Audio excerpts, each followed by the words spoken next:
yang dilakukan oleh Presiden Prabowo.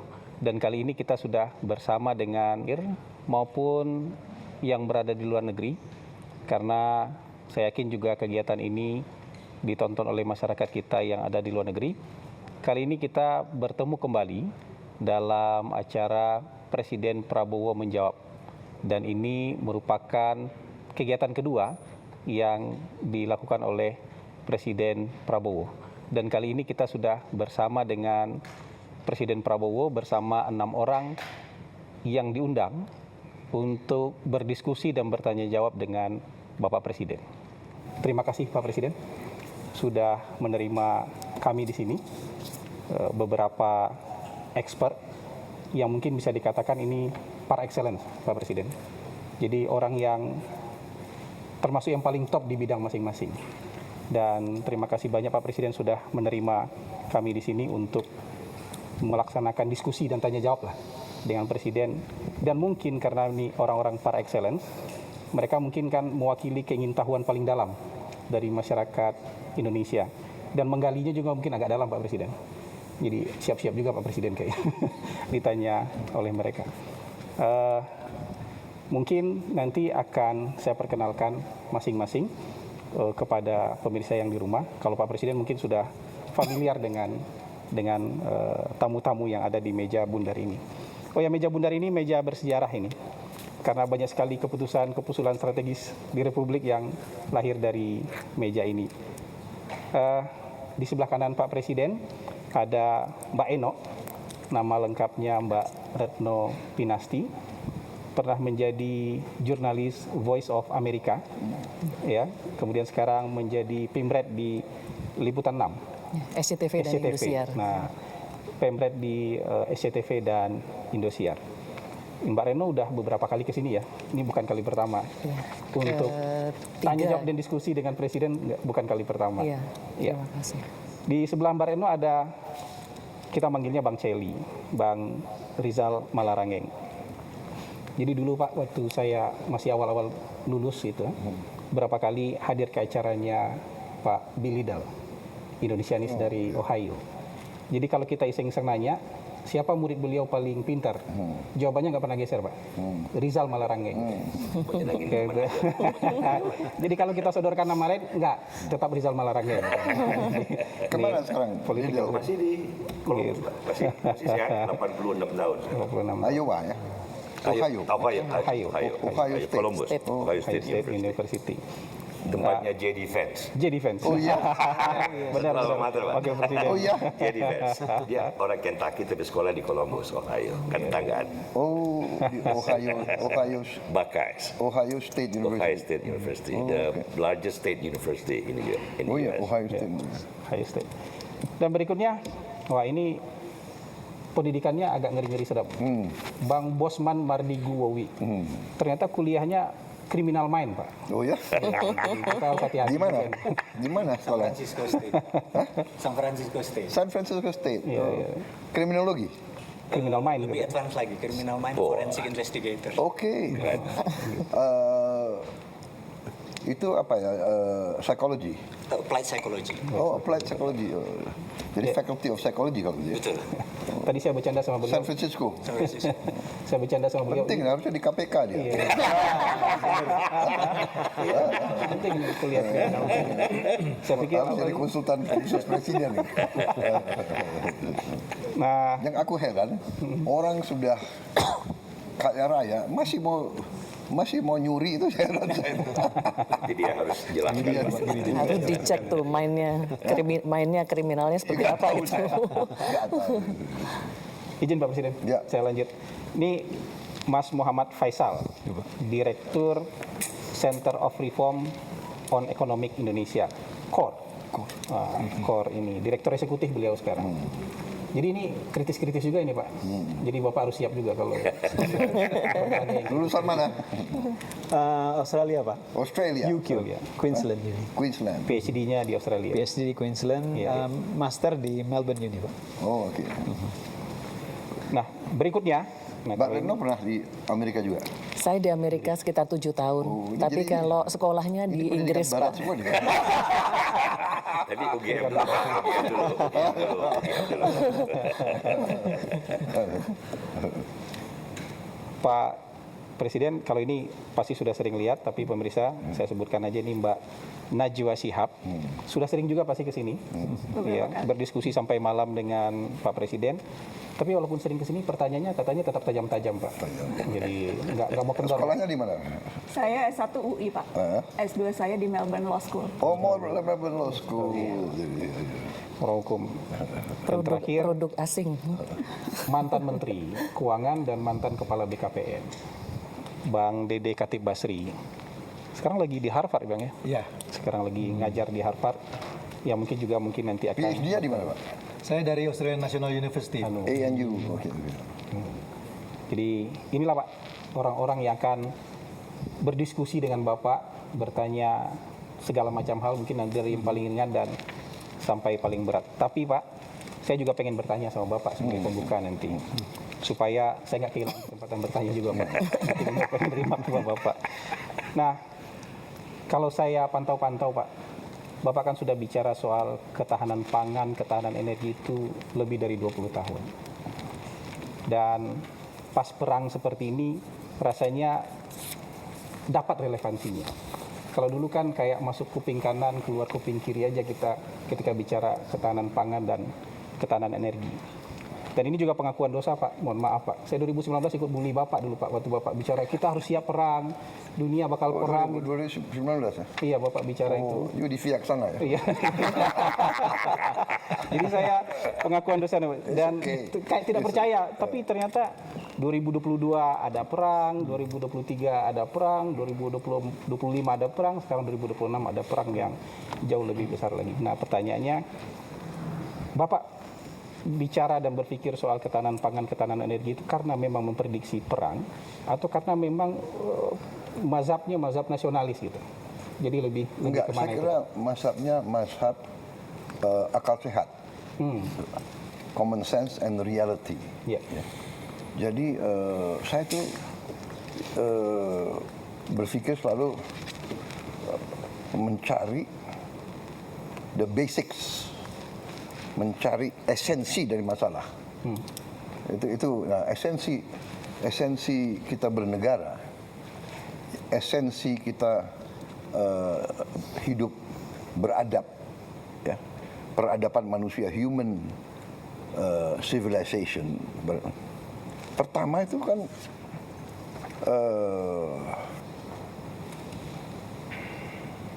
pangan, makan. It's a basic need. Kalau psikologi kan Maslow, basic need. Pertama, ya kan, aman dari ancaman cuaca, ancaman binatang buas, dan ancaman manusia lain. Baru kebutuhan air untuk minum, kebutuhan makan. Baru tingkatan-tingkatan lebih tinggi daripada kebutuhan ini, makan itu is very basic. Very basic. Jadi, kebetulan saya ini juga, saya suka baca sejarah. Dan juga latar belakang saya sebagai prajurit, sebagai perwira, ya mendorong saya terus belajar sejarah. Dan di situ saya lihat common denominator, masalah yang azazi selalu adalah pangan. Iya kan? Perang, awalnya perang antara kelompok manusia dan kelompok manusia adalah rebutan pangan. Rebutan daerah di mana ada banyak binatang berburu, atau rebutan sumber air, atau rebutan lahan yang sangat subur. Oh, ternyata di lahan itu, di lembah itu banyak rusa-rusa suka makan di situ. Berarti rumputnya subur. Aku ingin kuasai lembah itu. Tapi ada suku lain, perang, rebutan. Jadi itu yang mempengaruhi saya, sehingga saya lihat kalau kita ingin merdeka, kita harus jamin sumber pangan. Itu juga yang disampaikan oleh Bung Karno kan. Bung Karno begitu dia mimpin Indonesia baru merdeka, yang dia urus sebetulnya ya pangan, pertanian. Dia yang bikin IPB, dia yang selalu ngomong the hungry stomach cannot wait. Iya benar. Iya kan? Jadi itu sebetulnya bukan ya itu. Jadi waktu itu saya berbeda pandangan dengan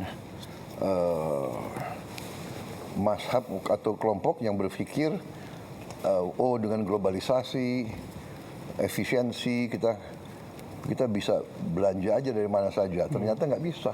Iya, iya. Satu juga perkembangan sains dan teknologi membuat bumi kita sebenarnya semakin kecil. Kalau 200 tahun yang lalu perang di Eropa nggak pengaruh untuk kita. Iya, iya, iya. Iya kan? Biar aja Inggris sama Jerman perang, Prancis sama ya. Sekarang perang di mana saja berpengaruh. Gitu loh. Terasa Pak. Iya, perang Ukraina. Harga pangan naik di dunia. Karena Ukraina penghasil gandum, jagung yang terbesar, Rusia juga, ya kan? So bumi yang semakin kecil, the world gets smaller, ya kan? Because of technology. Kita interconnected. Kejadian di satu tempat berpengaruh ke kemana-mana. Apalagi nuklir, ya kan? Iya. Saya kira itu, Pak Hasan. Iya, iya, iya. Jadi apakah Bapak waktu itu sudah 20 tahun lalu sudah berpikir akan ada perang? Oh, begini. Sad to say, sangat sedih bahwa memang sifat manusia itu selalu ingin dominasi yang lain. Ini sifat hakikat manusia. Dengan dominasi dia bisa menentukan kan.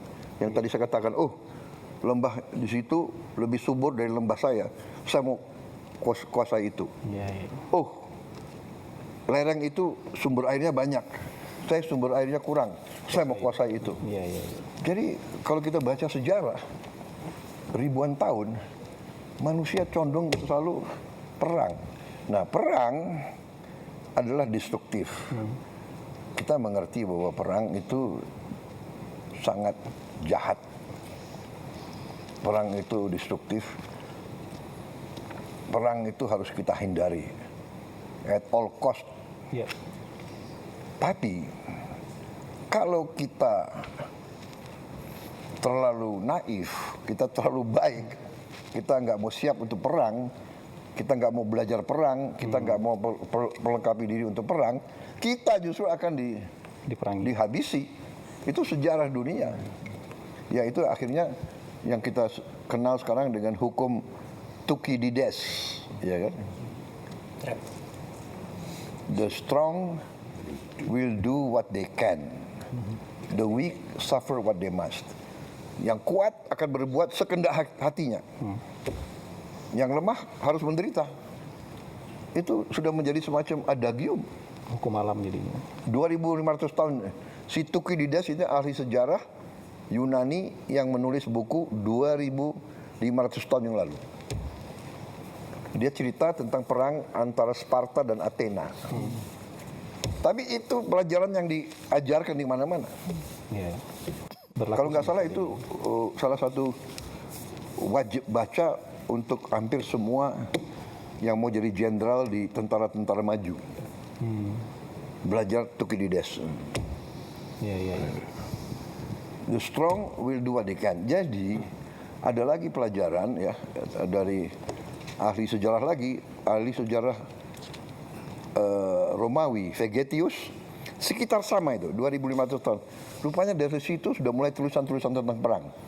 Vegetius dia kasih pelajaran sic vis pacem para bellum. Siapa yang mau damai? Sic vis pacem, kalau kamu mau damai, Harus siap. bersiaplah untuk perang. Siapa? Betul. Nah, yang kita lihat sekarang yang kita soal politik, saya tidak ikut-ikut ya politik. Tapi kalau dari segi kita lihat perang kemarin terakhir ini yang sedang berjalan, Iran lawan Amerika dan Israel, harus kita akui Iran tuh persiapan yang lama. Ya. Dan dia sendiri mengatakan, kami sudah siap perang ini sudah puluhan tahun.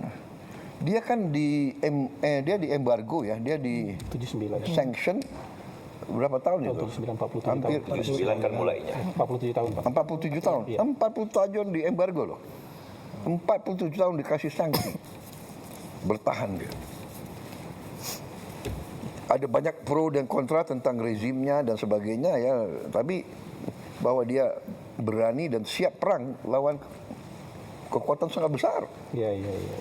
Dan dia bertahan nih sudah hari ke berapa? 17 ya? 17. Dan menyerang juga Pak, bukan hanya bertahan. Menyerang. Iya, tapi dia menyerang sesudah diserang. Ya. Enggak, maksudnya punya kemampuannya itu. Ya. Jadi di 47 years dia bukan diam, dia benar-benar persiapan. Mempersiapkan diri. Dan karena yakin itu akan pasti terjadi. Iya, iya, iya. Iya. Bang Celi, ada yang mau ditanyakan Terima ke kasih Pak Prabowo? Pak Presiden bisa diterima bersama kawan-kawan mewakili teman-teman. Ya, saya terima kasih. Bagi saya kehormatan. Kehormatan Terima besar.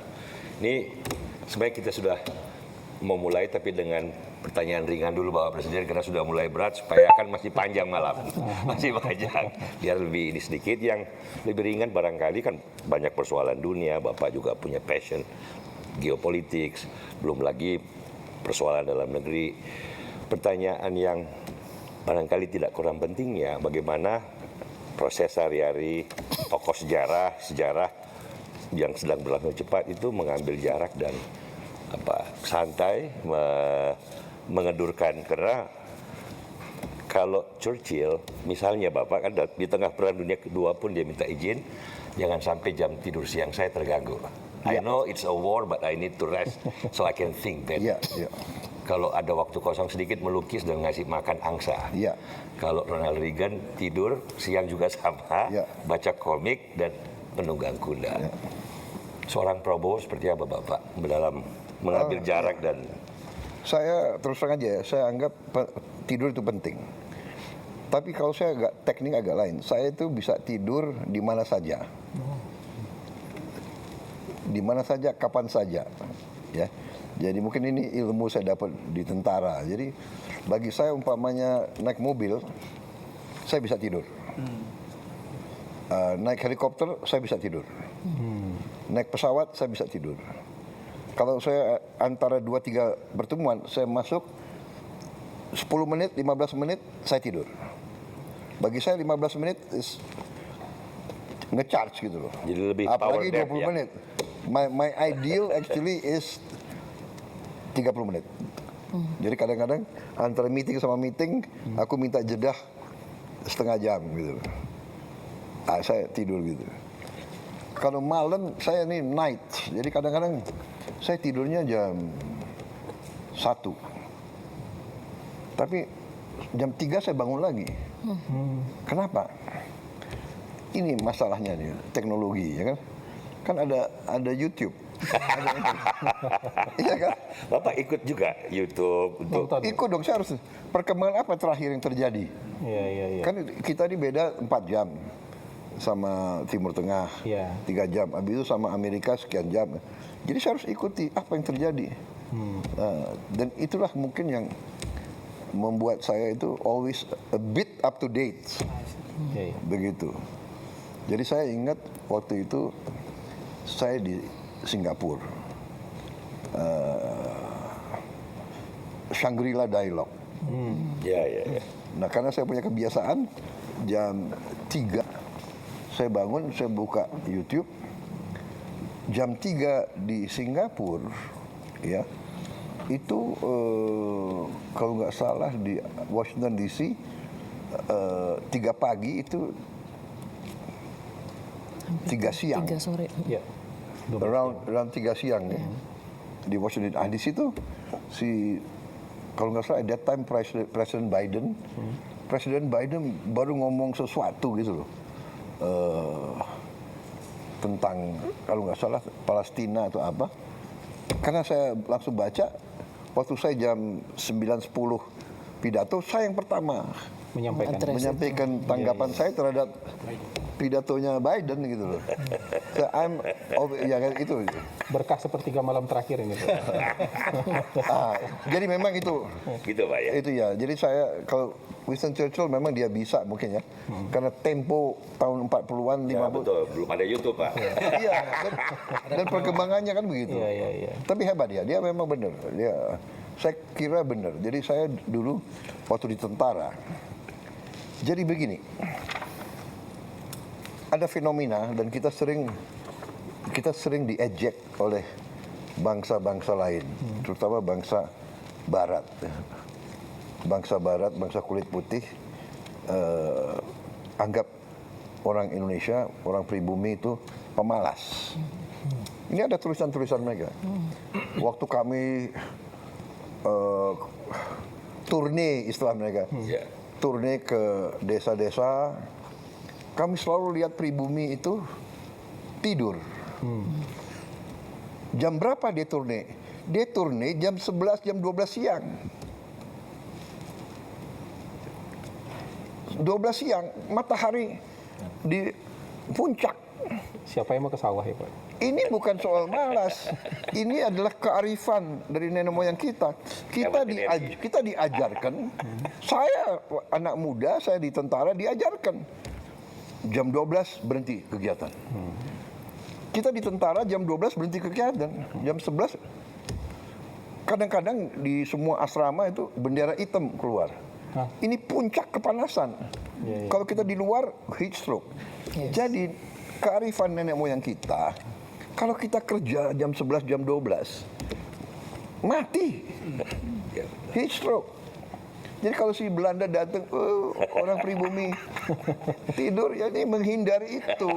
Tapi dia tidak lihat. Si pribumi itu jam 4 bangun, dia sudah kerja di sawah jam 5 pagi. Betul. Kan begitu. Baru istrinya bawa makan tuh jam 9, jam 10. Baru kembali, ya dia memang tidur siang. Tidur siang itu survival instinct.